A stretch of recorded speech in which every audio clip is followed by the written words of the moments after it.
নতুন সাজনা এই যে দেখুন বাজার থেকে আনছে।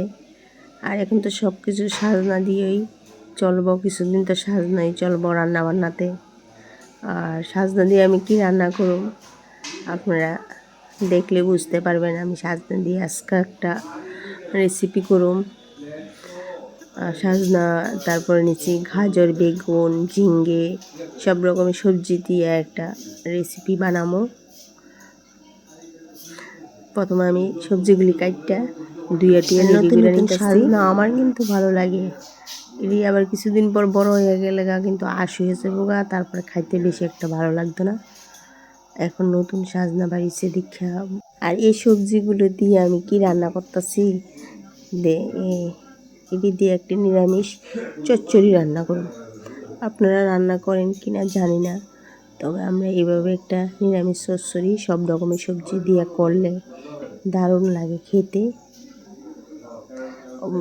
অবশ্যই একবার ট্রাই করে দেখবেন, সত্যি খুব ভালো লাগে এই চচ্চড়িটা।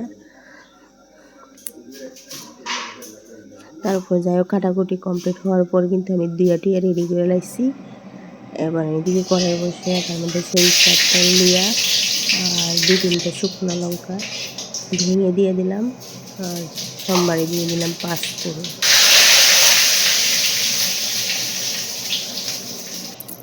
তারপরে এবার দিয়ে রাখা সবজিগুলো দিয়ে দিতেছি।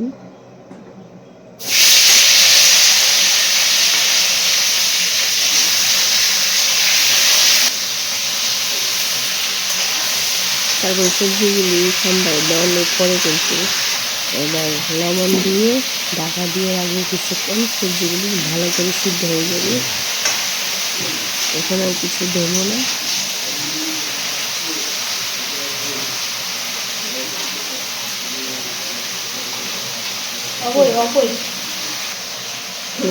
লবণ দিয়ে দিলাম,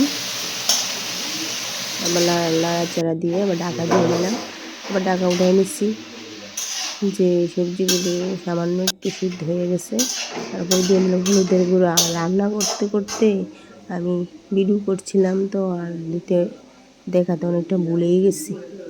এবার আমি কাঁচা লঙ্কা, তারপরে সর্ষা আর আছে মগজদানা পেস্টটা দিয়ে দিলাম।